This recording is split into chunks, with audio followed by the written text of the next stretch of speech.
الحمد لله رب العالمين والصلاة والسلام على سيد المرسلين اما بعد فاعوذ بالله من الشيطان الرجيم بسم الله الرحمن الرحیم۔ اچھی بری صحبت، یہ مضمون نیکی کی دعوت کے صفحہ 99 تا 116 سے لیا گیا ہے۔ دعائے عطار، یا رب المصطفیٰ، جو کوئی 17 صفحات کا رسالہ اچھی بری صحبت پڑھ یا سن لے، اس کو اپنے پسندیدہ بندوں کی صحبت نصیب فرما اور اس کی بے حساب مغفرت کر، آمین بجاہ النبی الامین صلی اللہ تعالی علیہ وآلہ وسلم۔ اللہ پاک کے آخری نبی صلی اللہ علیہ وآلہ وسلم کا فرمان عالی شان ہے، بے شک بروز قیامت لوگوں میں سے میرے قریب تر وہ ہوگا جو مجھ پر سب سے زیادہ درود بھیجے۔ صلو علی الحبیب صلی اللہ علی محمد۔ صحبت کے فوری اثرات کی مثالیں۔ پیارے پیارے اسلامی بھائیوں، ہر صحبت اپنا اثر ضرور رکھتی ہے۔ مثلا اگر آپ کی ملاقات کسی ایسے اسلامی بھائی سے ہو جس کی آنکھوں میں اپنے کسی عزیز کی موت کی وجہ سے نمی ہو، چہرے پر آثار غم خوب نمایاں ہو اور لہجے سے اداسی جھلک رہی ہو، تو اس کی یہ حالت دیکھ کر کچھ دیر کے لیے آپ بھی غمگین ہو جائیں گے۔ اور اگر آپ کو کسی ایسے اسلامی بھائی کے پاس بیٹھنے کا اتفاق ہو جس کا چہرہ کسی کامیابی کی وجہ سے خوشی سے دمک رہا ہو، لبوں پر مسکراہٹ کھیل رہی ہو اور اس کی باتوں سے مسرت کا اظہار ہو رہا ہو، تو خواہی نہ خواہی آپ بھی کچھ دیر کے لیے اس کی خوشی میں شریک ہو جائیں گے۔ اچھی بری صحبت کے اثرات۔ اسی طرح اگر کوئی شخص ایسے لوگوں کی صحبت اختیار کرے گا جو فکر آخرت سے یکسر غافل ہوں اور گناہوں کے ارتکاب میں کسی قسم کی جھجک محسوس نہ کرتے ہوں، تو غالب گمان ہے کہ وہ بھی بہت جلد انہی کی مانند ہو جائے گا۔ اور اگر کوئی آدمی عاشقان رسول کی صحبت اختیار کرے جن کے دل فکر مدینہ سے معمور ہوں، وہ دن رات آخرت کی فلاح یعنی کامیابی کے لیے اپنی اصلاح کی کوشش میں مصروف رہتے ہوں، ان کی آنکھیں اللہ تعالی کے خوف سے روتی ہوں، تو بہت امید ہے کہ یہی کیفیات اس شخص کے دل میں بھی سرایت یعنی اثر کر جائیں انشاءاللہ عز وجل۔ بری صحبتوں سے بچا یا الہی، بنا مجھ کو اچھا بنا یا الہی، صلو علی الحبیب صلی اللہ علی محمد۔ دعوت اسلامی کا مدنی ماحول۔ پیارے پیارے اسلامی بھائیوں، اچھی مدنی صحبت پانے کے لیے آپ کو پریشان ہونے کی قطعاً ضرورت نہیں۔ عاشقان رسول کی مدنی تحریک دعوت اسلامی کے مدنی ماحول سے وابستہ ہو جائیے۔ اس کی برکت سے انشاءاللہ عز وجل اعلیٰ اخلاقی اوصاف غیر محسوس طور پر آپ کے کردار کا حصہ بنتے چلے جائیں گے۔ ہر اسلامی بھائی کو چاہیے کہ وہ اپنے شہر میں ہونے والے دعوت اسلامی کے ہفتہ وار سنتوں بھرے اجتماع میں شرکت کرے اور سنتوں کی تربیت کے مدنی قافلوں میں عاشقان رسول کے ہمراہ سنتوں بھرا سفر کرے۔ ان مدنی قافلوں میں سفر کی برکت سے انشاءاللہ عز وجل اپنے سابقہ طرز زندگی پر غور و فکر کا موقع ملے گا اور دل عاقبت کی بہتری کے لیے بے چین ہو جائے گا، جس کے نتیجے میں گناہوں کی کثرت پر ندامت ہوگی اور توبہ کی سعادت ملے گی۔ عاشقان رسول کے ہمراہ مدنی قافلوں میں مسلسل سفر کرنے کے نتیجے میں فحش کلامی اور فضول گوئی کی جگہ لب پر درود پاک کا ورد ہوگا اور زبان تلاوت قرآن اور ذکر و نعت کی عادی بن جائے گی۔ غصے کی جگہ نرمی، بے صبری کی جگہ صبر و تحمل، تکبر کی جگہ عاجزی اور احترام مسلم کا جذبہ ملے گا۔ دنیاوی مال و دولت کے لالچ سے پیچھا چھوٹے گا اور نیکیوں میں حرص ملے گی۔ الغرض بار بار راہ خدا عز و جل میں سفر کرنے والے کی زندگی میں مدنی انقلاب برپا ہو جائے گا انشاءاللہ عز و جل۔ اسلامی بہنوں کو بھی چاہیے کہ وہ اپنے شہر میں ہونے والے اسلامی بہنوں کے ہفتہ وار سنتوں بر اجتماع میں پابندی سے شرکت کریں۔ دل اور ناک کے مرض سے نجات۔ آپ کی ترغیب و تحریض کے لیے عاشقان رسول کی صحبت کی برکت سے مملو ایک مدنی بہار آپ کے گوش گزار کرتا ہوں۔ چنانچہ مراد آباد یوپی ہند کے ایک اسلامی بھائی کی تحریر کا خلاصہ ہے۔ عاشقان رسول کی مدنی تحریک دعوت اسلامی کے مشک بار مدنی ماحول سے وابستگی سے قبل میں گناہوں کے سمندر میں غرق تھا۔ نمازوں سے دوری، فیشن پرستی اور بے حیائی کی نحوستوں میں جکڑا ہوا ہونے کے سبب میری زندگی کے ایام جو کہ یقیناً انمول ہیرے ہیں غفلت کی نظر تھے۔ روحانی امراض کے علاوہ میں جسمانی امراض میں بھی گرفتار تھا۔ چنانچہ مجھے ناک کی ہڈی بڑھ جانے کے ساتھ ساتھ دل کی بیماری بھی تھی، جس کی وجہ سے میں کافی اذیت کا شکار رہتا تھا۔ بالآخر عیسیاں کی تاریک رات کے سیاہ بادل چھٹے۔ ہوا یوں کہ مجھے دعوت اسلامی کے تحت سنتوں کی تربیت کے لیے سفر کرنے والے مدنی قافلے میں سفر کی سعادت نصیب ہوئی۔ عاشقان رسول کی صحبت کی بدولت میری زندگی کے اندر مدنی انقلاب برپا ہو گیا اور میں نے تمام سابقہ گناہوں سے توبہ کر کے اپنے آپ کو سنتوں کے راستے پر ڈال دیا۔ الحمدللہ عز وجل یہ برکت بھی نصیب ہوئی کہ مدنی قافلے سے واپسی پر میری ناک کی بڑی ہوئی ہڈی درست ہو چکی تھی اور کچھ دنوں کے بعد میرا دل کا مرض بھی ختم ہو گیا۔ دل میں گر درد ہو، ڈر سے رخ زرد ہو، پاؤ گے فرحتیں قافلے میں چلو، ہے شفا ہی شفا، مرحبا مرحبا، آ کے خود دیکھ لیں قافلے میں چلو۔ صلو علی الحبیب صلی اللہ تعالی علی محمد۔ پیارے پیارے اسلامی بھائیوں، دیکھا اپنے معاشرے کے ایک بگڑے ہوئے فرد کو جب مدنی قافلے میں سفر کی سعادت اور اس دوران عاشقان رسول کی صحبت میسر آئی تو ان کی اصلاح کے بھی اسباب ہوئے اور بفضل ہی تعالی وہ جسمانی بیماریوں سے بھی صحت یاب ہوئے۔ الحمدللہ ان کی ناک کی بڑی ہوئی ہڈی بھی درست ہوئی اور دل کے مہلک مرض سے بھی انہیں نجات ملی۔ ضمناً ثواب کمانے کی نیت سے دل کے علاج کا ایک مدنی نسخہ حاضر خدمت کرتا ہوں۔ چنانچہ اجوا کھجور کی گٹھلی سے دل کا علاج، ایک مقامی اخبار کے کالم میں دیے ہوئے ایک واقعے کو بالتصرف عرض کرتا ہوں۔ 84 سالہ ایک بہت بڑے سابق فوجی افسر کا بیان ہے کہ 56 سال کی عمر میں مجھے دل کا عارضہ لاحق ہوا۔ میں اپنے مرض کو خفیہ رکھنا چاہتا تھا کیونکہ اس کے اظہار سے میرے فوجی کیریئر پر زد پڑ سکتی تھی۔ چنانچہ میں ڈاکٹری علاج سے کترا رہا تھا۔ ایسے میں مجھے کسی صاحب نے بتایا کہ مدینہ منورہ زادہ اللہ شرفوں و تعظیمہ کی مشہور کھجور اجوا کی گٹھلی باریک پیس کر اس کا پاؤڈر یعنی سفوف روزانہ صبح آدھی چمچ پانی کے ساتھ نگل لیجئے۔ میں نے اس مدنی نسخے پر عمل کیا۔ الحمدللہ عز وجل حیرت انگیز طور پر میری صحت میں بہتری آ گئی۔ یہ نسخہ وہ 23 دسمبر 2010 کے اخبار کے مطابق آج بھی استعمال کر رہے ہیں اور شاید اسی کی برکت سے 84 سال کی عمر میں بھی وہ نہ صرف صحت مند اور روزمرہ کے کاموں میں متحرک یعنی ایکٹیو ہیں بلکہ ان کا دل بھی جوانوں کی طرح مضبوط ہے۔ اس اخباری کالم میں یہ بھی ہے کہ 1995 میں پاکستان کی ایک مشہور ترین شخصیت کو ڈاکٹروں نے بتایا کہ آپ کے دل کی 3 نالیاں بند ہو چکی ہیں۔ اس پر انہوں نے اینجیوپلاسٹی کروانے کے لیے لندن جانے کا فیصلہ کیا۔ میں نے یعنی مذکورہ سابق فوجی افسر نے انہیں بھی یہ مدنی نسخہ بتایا اور مشورہ دیا کہ آپ 30 دن تک یہ علاج کر لیجئے، اگر فائدہ نہ ہو تو بے شک اینجیوپلاسٹی کروا لیجئے۔ چنانچہ انہوں نے یہ مدنی نسخہ لیا اور اس کا استعمال شروع کر دیا۔ 1 مہینے کے بعد یہ لندن گئے۔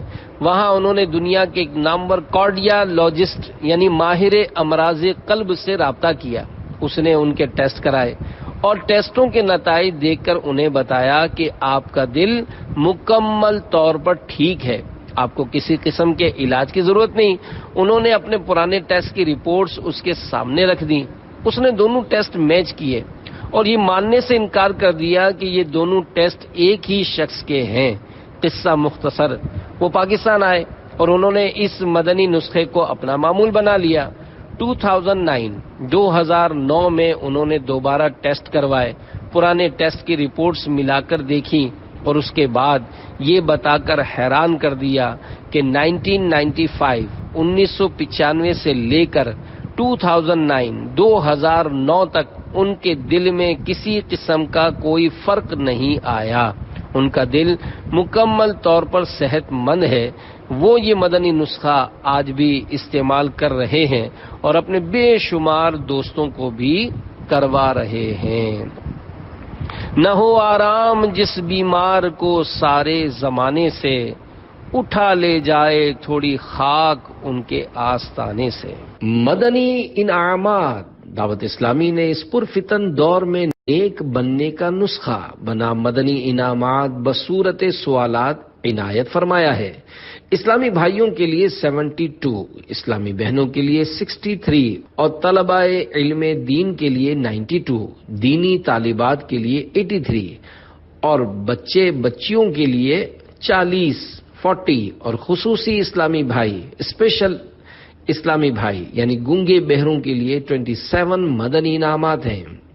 بے شمار اسلامی بھائی، اسلامی بہنیں اور طلباء وغیرہ مدنی انعامات کے مطابق عمل کر کے روزانہ سونے سے قبل یا کسی بھی مناسب وقت پر محاسبہ یعنی اپنے اعمال کا جائزہ لے کر مدنی انعامات کے جیبی سائز رسالے، پاکٹ سائز رسالے میں دیے گئے خانے پر کرتے ہیں۔ ان مدنی انعامات کو اپنا لینے کے بعد نیک بننے اور گناہوں سے بچنے کی راہ میں حائل رکاوٹیں اللہ تعالیٰ کے فضل و کرم سے دور ہوتی چلی جاتی ہیں اور اس کی برکت سے پابند سنت بننے، گناہوں سے نفرت کرنے اور ایمان کی حفاظت کے لیے کڑنے کا ذہن بنتا ہے۔ باکردار مسلمان بننے کے لیے مکتبۃ المدینہ کی کسی بھی شاخ سے مدنی انعامات کا رسالہ حاصل کیجیے اور روزانہ محاسبہ کرتے ہوئے اس میں دیے گئے کھانے پر کیجیے اور ہجری سن کے مطابق ہر اسلامی ماہ کی پہلی تاریخ کو اپنے یہاں کے مدنی انعامات کے ذمہ دار کو جمع کروانے کا معمول بنا لیجیے۔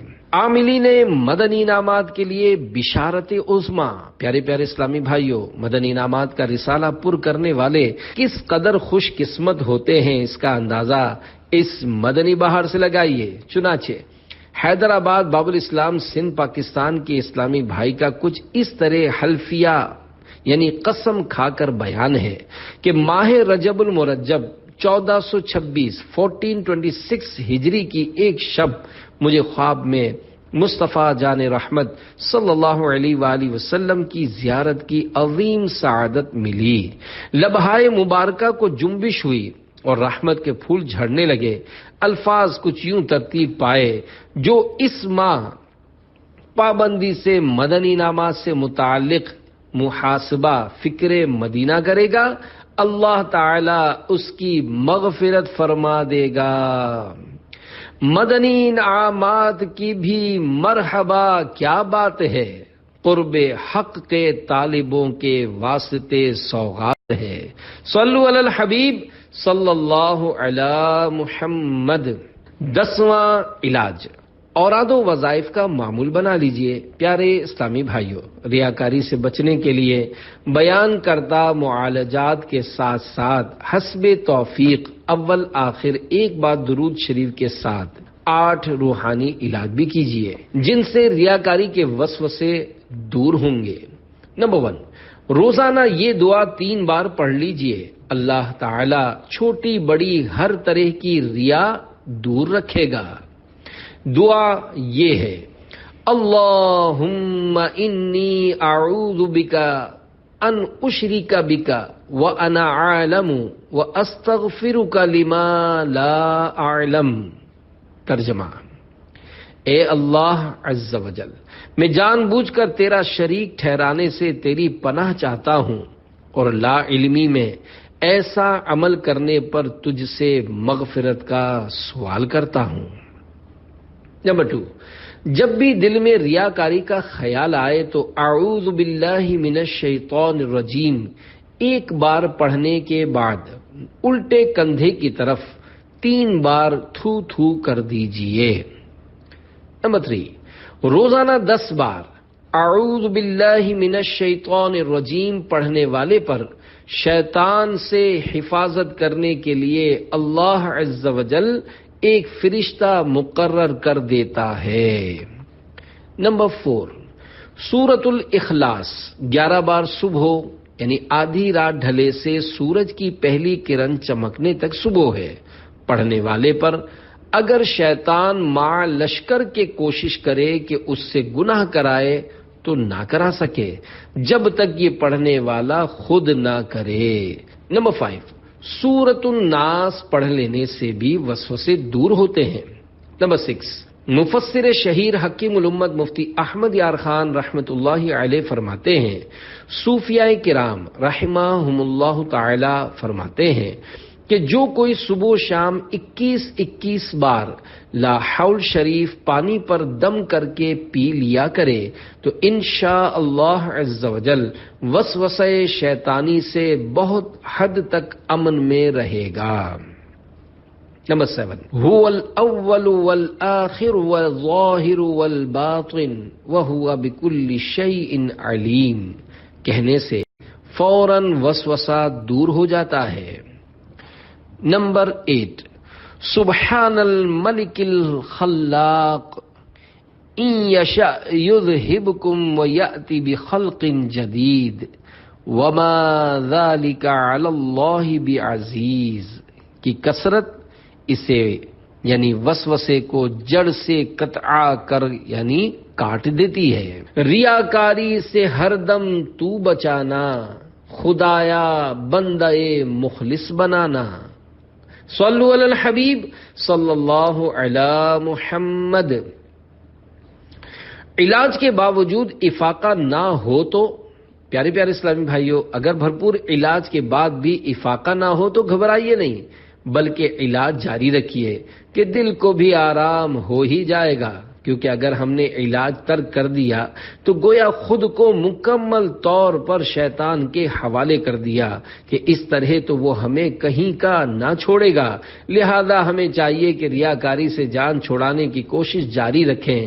دعوت اسلامی کے اشاعتی ادارے مکتبۃ المدینہ کی مطبوعہ منہاج العابدین میں حجت الاسلام حضرت سیدنا امام ابو حامد محمد بن محمد غزالی رحمت اللہ علیہ نے جو کچھ فرمایا اس کا خلاصہ ہے۔ اگر آپ یہ محسوس کریں کہ شیطان اللہ عز و جل سے پناہ مانگنے کے باوجود پیچھا نہیں چھڑا رہا اور غالب آنے کی کوشش میں ہے تو اس کا مطلب یہ ہے کہ اللہ عز و جل کو آپ کے مجاہدے، قوت اور صبر کا امتحان مطلوب ہے، یعنی اللہ عز و جل آزما رہا ہے کہ آپ شیطان سے مقابلہ اور محاربہ یعنی جنگ کرتے ہیں یا اس سے مغلوب ہو یعنی ہار جاتے ہیں۔ ریاکاریوں سے بچا یا الہی، سیاہ کاریوں سے بچا یا الہی، آمین بجاہ النبی الامین صلی اللہ علیہ وآلہ وسلم۔ صلو علی الحبیب صلی اللہ علی محمد۔ توبو الی اللہ استغفر اللہ۔ صلو علی الحبیب صلی اللہ علی محمد۔ عبادت کی تعریف۔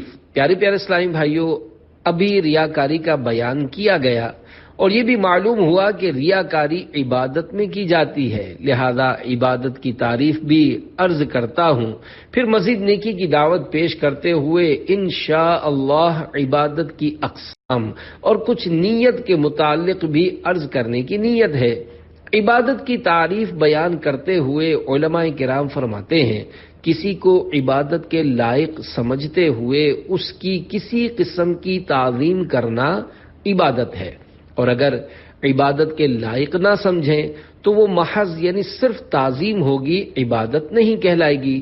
جیسے نماز میں ہاتھ باندھ کر کھڑا ہونا عبادت ہے، لیکن ہاتھ باندھنے کا یہی عمل بارگاہ رسالت میں سنہری جالیوں کے روبرو ہو یا صلاۃ و سلام پڑھنے میں ہو، کسی بزرگ کی تشریف آوری کے موقع پر ہو، تبرکات کی زیارت کرتے ہوئے ہو، کسی ولی اللہ کے مزار شریف کے سامنے ہو، اپنے پیر صاحب، استاد یا ماں باپ وغیرہ کے لیے ہو، تو یہ عبادت نہیں، فقط تعظیم ہے۔ رضائے رب الانام والا ہر کام عبادت ہے۔ عبادت کا مفہوم بہت وسیع ہے اور یہ رضائے رب الانام عز و جل کے لیے کیے جانے والے ہر کام کو محیط یعنی گھیرے ہوئے ہے، جیسا کہ فتاوی رضویات جلد 29 میں غمز العیون اور رد المحتار کے حوالے سے لکھا ہے، عبادت وہ ہے کہ جس کے کرنے پر ثواب دیا جاتا ہے اور وہ ثواب کی نیت پر موقوف ہوتی ہے۔ تاج العروس میں نقل کیا، عبادت وہ فعل ہے جس کے کرنے پر رب راضی ہوتا ہے۔ مفسر شہیر حکیم الامت حضرت مفتی احمد یار خان رحمت اللہ علیہ کی تحریر کا خلاصہ ہے، جو بھی کام رب عز و جل کو راضی کرنے کے لیے کیا جائے عبادت ہے۔ قبولیت عمل کی شرائط۔ پیارے پیارے اسلامی بھائیو، یاد رکھیے، عمل کی قبولیت کے لیے ثواب آخرت کی نیت ناگزیر یعنی ضروری ہے۔ چنانچہ دعوت اسلامی کے اشاعتی ادارے مکتبۃ المدینہ کے مطبوعہ ترجمے والے پاکیزہ قرآن کنز الایمان ما خزائن العرفان صفحہ 529 پر پارہ 15 سورہ بنی اسرائیل کی 19ویں آیت کریمہ میں اللہ تبارک و تعالی ارشاد فرماتا ہے، وَمَنْ أَرَادَ الْآخِرَةَ وَسَعَى لَهَا سَعْيَهَا وَهُوَ مُؤْمِنٌ فَأُولَئِكَ كَانَ سَعْيُهُمْ مَشْكُورًا۔ ترجمہ کنز الایمان۔ اور جو آخرت چاہے اور اس کسی کوشش کرے اور ہو ایمان والا تو انہی کی کوشش ٹھکانے لگی۔ اس آیت کریمہ کے تحت صدر الافاضل حضرت علامہ مولانا سید محمد نعیم الدین مراد آبادی رحمت اللہ علیہ فرماتے ہیں، عمل کی قبولیت کے لیے 3 چیزیں درکار ہیں۔ نمبر 1، طالب آخرت ہونا، یعنی نیت نیک اچھی نیت ہو۔ نمبر 2، سعی کوشش، یعنی عمل کو با اہتمام اس کے حقوق کے ساتھ ادا کرنا۔ نمبر 3، ایمان، جو سب سے زیادہ ضروری ہے۔ پیارے پیارے اسلامی بھائیوں، دعوت اسلامی کے سنتوں کی تربیت کے مدنی قافلوں میں سفر اور روزانہ فکر مدینہ کے ذریعے مدنی انعامات کا رسالہ پر کر کے ہر اسلامی ماہ کی پہلی تاریخ اپنے یہاں کے ذمہ دار کو جمع کروانے کا معمول بنا لیجئے۔ انشاءاللہ عز و جل بطفیل مصطفیٰ صلی اللہ علیہ وآلہ وسلم بری نیتوں سے نجات اور اچھی اچھی نیتوں کی عادات نصیب ہوں گی۔ صلو علی الحبیب صلی اللہ علی محمد۔ ہر عمل کا دار و مدار نیت پر ہے۔ قرآن کریم کے بعد سب سے زیادہ معتبر کتاب بخاری شریف ہے۔ اس کی سب سے پہلی حدیث پاک ہے، انما الاعمال بالنیات، یعنی اعمال کا دار و مدار نیتوں پر ہے۔ اس حدیث پاک کے بارے میں شارح بخاری حضرت مفتی شریف الحق امجدی رحمت اللہ علیہ فرماتے ہیں، اس حدیث کا یہ مطلب ہوا کہ اعمال کا ثواب نیت ہی پر ہے، بغیر نیت کسی ثواب کا استحقاق یعنی حقدار نہیں۔ اچھی نیتوں کے متعلق 2 فرامین مصطفیٰ صلی اللہ علیہ وآلہ وسلم۔ دعوت اسلامی کے اشاعتی ادارے مکتبۃ المدینہ کی مطبوعہ 853 صفحات پر مشتمل کتاب جہنم میں لے جانے والے اعمال صفحہ 173 تا 174 سے اچھی نیتوں کے فضائل پر 2 فرامین مصطفیٰ صلی اللہ علیہ وآلہ وسلم ملاحظہ فرمائیے۔ نمبر 1، سچی نیت سب سے افضل عمل ہے۔ نمبر 2، اچھی نیت بندے کو جنت میں داخل کرے گی۔ نیت کسے کہتے ہیں؟ نیت دل کے پختہ ارادے کو کہتے ہیں، خواہ وہ کسی چیز کا ہو، اور شریعت میں نیت عبادت کے ارادے کو کہتے ہیں۔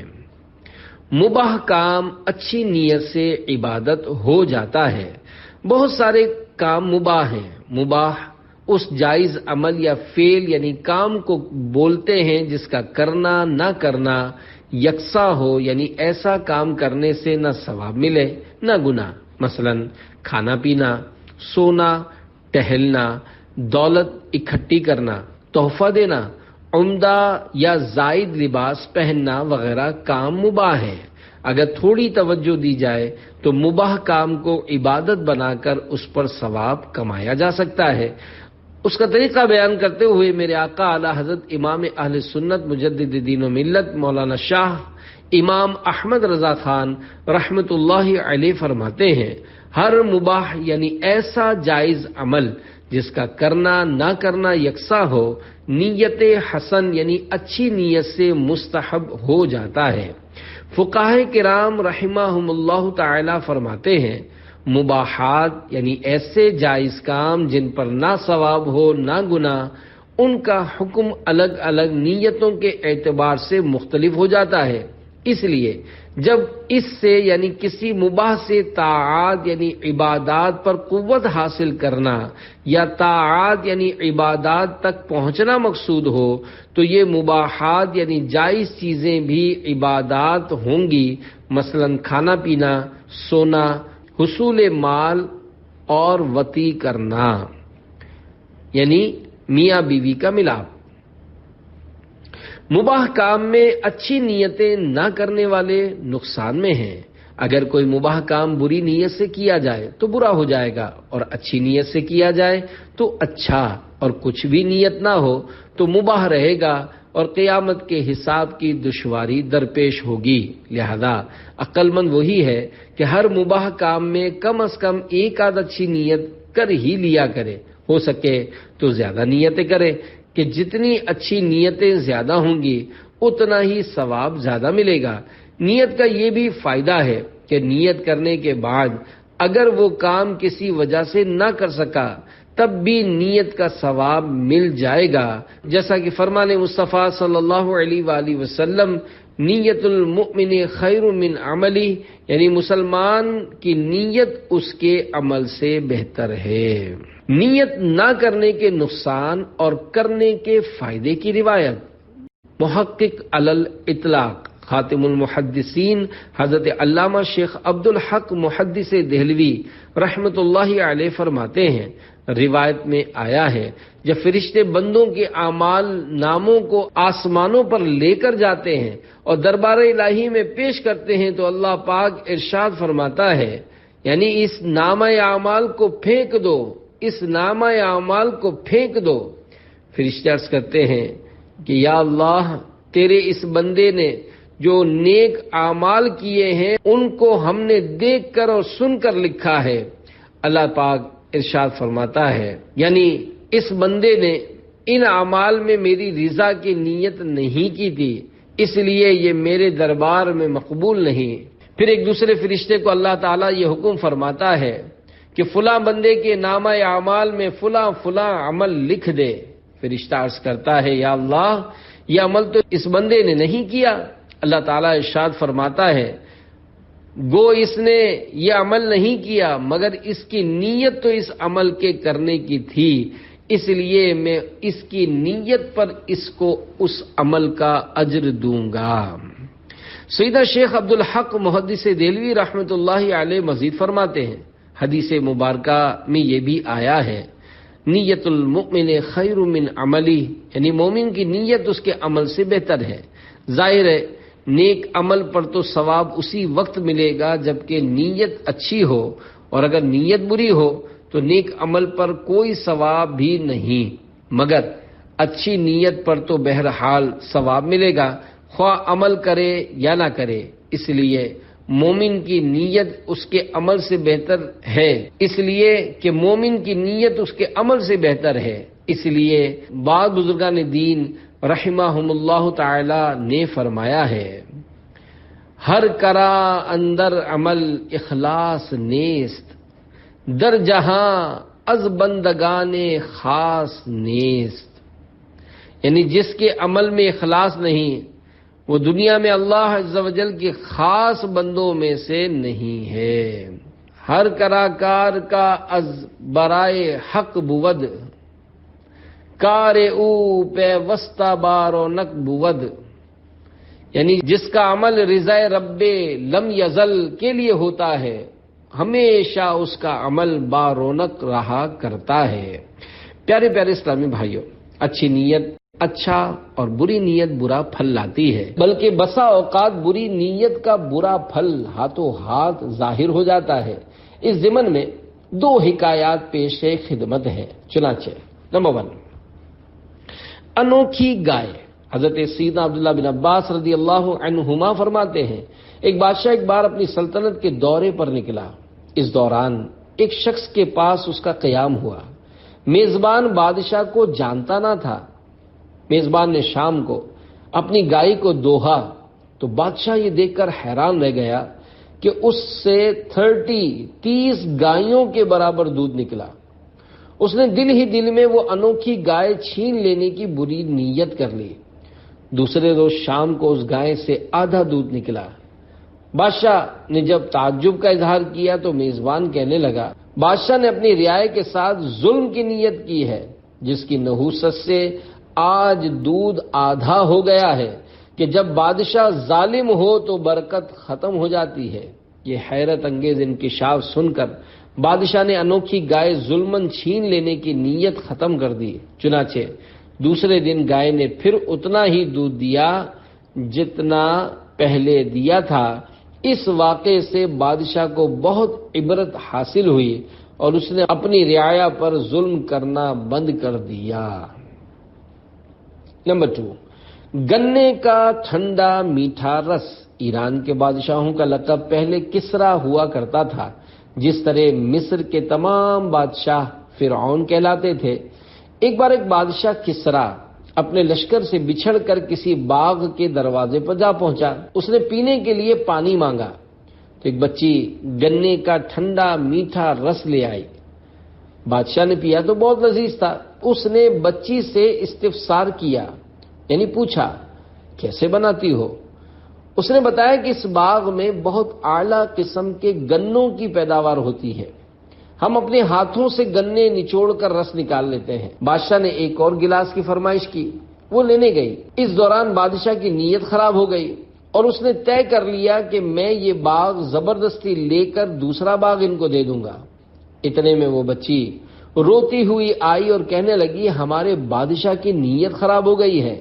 بادشاہ بولا، تمہیں اس کا کیسے علم ہوا؟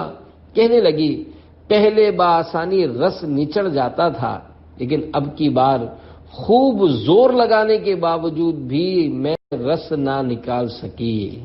بادشاہ نے فوراً باغ چھیننے کی بری نیت ترک کر دی اور کہا، ایک بار پھر جاؤ اور کوشش کرو۔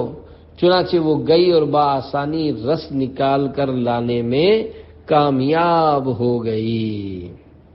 پیارے پیارے اسلامی بھائیوں، جب بھی کسی سنت وغیرہ پر عمل کرنے کا موقع ہو، اس وقت دل میں نیت حاضر کرنا ضروری ہے۔ مثلا کپڑے پہنتے وقت پہلے سیدھی آستین میں ہاتھ ڈالا یا اتارتے وقت الٹی آستین سے پہل کی۔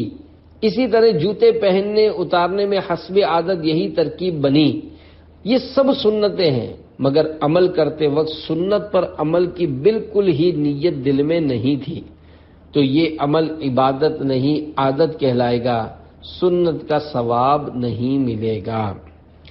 نیت کے متعلق ایک معلوماتی فتویٰ۔ دعوت اسلامی کے ماتحت چلنے والے دارالفتہ اہل سنت کا نیت کے متعلق ایک معلوماتی فتویٰ ملاحظہ فرمائیے۔ بے شک بغیر نیت کے کسی عمل خیر کا ثواب نہیں ملتا، بلکہ اس طرح یہ بلا نیت کی جانے والی عبادتیں عادتیں بن جاتی ہیں۔ کسی عمل خیر میں نیت کا مطلب یہ ہے کہ جو عمل کیا جا رہا ہے دل اس کی طرف متوجہ ہو اور وہ عمل اللہ تعالیٰ کی رضا کے لیے کیا جا رہا ہو۔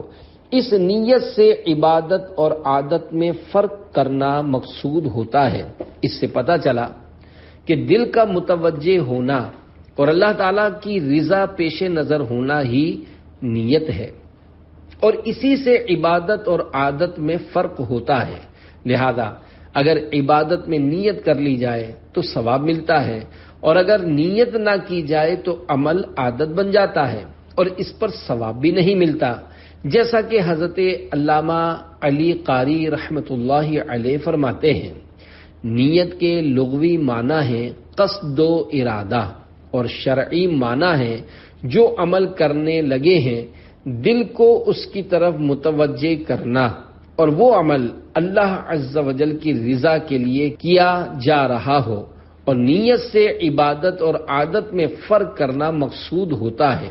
لیکن اس کے ساتھ یہ یاد رہے کہ بہت سے اعمال ایسے ہیں کہ جن میں ہم محسوس کرتے ہیں کہ یہ محض عادت کے طور پر کر رہے ہیں، حالانکہ اس میں بھی عبادت کی نیت موجود ہوتی ہے، اور اس کا احساس اس لیے کم ہوتا ہے کہ ابتداءً یا بطور خاص جس قدر توجہ دی جاتی ہے وہ بارہا عمل کرنے کی وجہ سے برقرار نہیں رہتی۔ ہاں، اگر اصلاً یعنی بالکل ہی نیت کچھ نہ ہو تو اس پر واقعی کوئی ثواب نہیں۔ واللہ تعالی ورسولہ اعلم، صلی اللہ تعالی علیہ وآلہ وسلم۔ اچھی نیتوں کی توفیق کسے ملتی ہے؟ حجت الاسلام حضرت سیدنا امام ابو حامد محمد بن محمد غزالی رحمۃ اللہ علیہ فرماتے ہیں، ہر مباح کام یعنی جائز کام جس کے کرنے میں نہ ثواب ہو نہ گناہ، ایک یا زیادہ نیتوں کا احتمال یعنی امکان رکھتا ہے، جس کے ذریعے وہ مباح کام عمدہ عبادات میں سے ہو جاتا ہے، اور اس کے ذریعے بلند درجات حاصل ہوتے ہیں۔ وہ انسان کتنے بڑے نقصان میں ہے جو مباح کاموں کو اچھی نیتوں کے ذریعے ثواب والے کام بنانے کے بجائے جانوروں کی طرح غفلت سے بجا لاتا اور خود کو ثوابوں سے محروم رکھتا ہے۔ بندے کے لیے مناسب نہیں کہ کسی خطرے یعنی ذہن میں آنے والے خیال، لحظے یعنی لمحے اور اٹھائے جانے والے قدم کو حقیر یعنی غیر اہم جانے، کیونکہ ان تمام کاموں کے بارے میں قیامت کے دن سوال ہوگا کہ کیوں کیا تھا اور اس سے مقصود کیا تھا۔ یہ بات یعنی مباح کا اچھی نیت کے ذریعے عبادت بن جانا صرف ان مباح امور کے بارے میں ہے جن میں کراہت نہ ہو۔ اسی لیے نبی اکرم صلی اللہ علیہ وآلہ وسلم نے فرمایا، اس کے حلال میں حساب ہے اور حرام میں عذاب۔ مزید فرماتے ہیں، جس کے دل میں آخرت کی بھلائیاں اکٹھی کرنے کا جذبہ ہوتا ہے اس کے لیے اس طرح کی نیتیں کرنا آسان ہوتا ہے، لہذا جس کے دل میں دنیاوی نعمتوں کا غلبہ ہو اس کے دل میں اس طرح کی نیتیں نہیں آتی، بلکہ کوئی یاد دلائے تب بھی اس کے اندر اس قسم کی نیتوں کا جذبہ پیدا نہیں ہوتا، اور اگر نیت ہو بھی تو محض ایک خیال سا ہوتا ہے، حقیقی نیت سے اس کا کوئی تعلق نہیں ہوتا۔ واش روم جانے میں بھی نیتیں کرنی چاہیے، بیت الخلاء جانے میں بھی نیتیں کرنی چاہیے۔ ایک بزرگ رحمت اللہ علیہ فرماتے ہیں، میں ہر کام میں نیت پسند کرتا ہوں، حتیٰ کہ کھانے پینے، سونے اور بیت الخلاء یعنی لیٹرین میں داخل ہونے کے لیے بھی۔ ایک صاحب چھت پر بال بنا رہے تھے، انہوں نے اپنی بیوی کو آواز دی کہ میری کنگھی لانا۔ عورت نے پوچھا، کیا آئینہ بھی لیتی آؤں؟ وہ تھوڑی دیر خاموش رہے، پھر فرمایا ہاں۔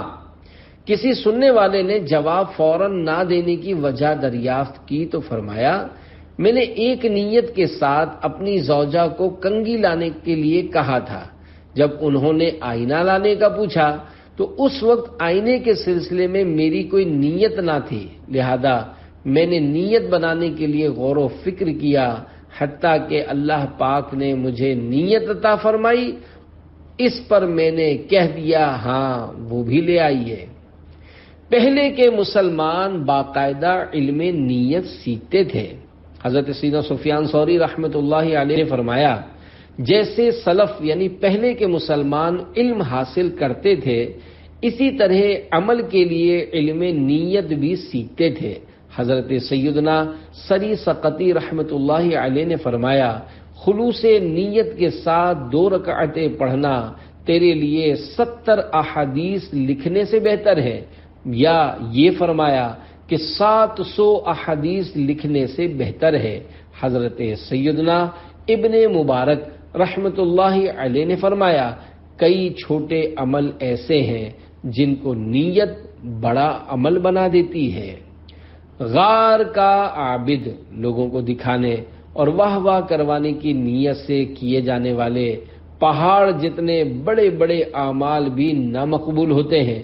چنانچہ منقول ہے، بنی اسرائیل کے ایک عابد یعنی عبادت گزار شخص یعنی عبادت کرنے والے نے ایک غار میں 40 برس تک اللہ تعالی کی عبادت کی۔ فرشتے اس کے اعمال لے کر آسمانوں پر جاتے اور وہ قبول نہ کیے جاتے۔ فرشتوں نے عرض کی، اے ہمارے پروردگار، تیری عزت کی قسم، ہم نے تیری طرف صحیح اعمال اٹھائے ہیں۔ اللہ پاک ارشاد فرماتا ہے، اے میرے فرشتوں، تم نے سچ کہا، مگر عبادت میں اس کی نیت بری ہوتی ہے۔ وہ چاہتا ہے کہ اس کا مقام سب کو معلوم ہو جائے، یعنی ریا و شہرت کا طلبگار ہے۔ فرامین امیر اہل سنت دامت برکاتہم العالیہ، نمبر 1، رنگ باتوں سے کم اور صحبت سے زیادہ چڑھتا ہے۔ نمبر 2، خوف خدا کے حصول کے لیے خائفین کی صحبت بہت ضروری ہے۔ نمبر 3، بری صحبت ایمان کے لیے زہر قاتل ہے۔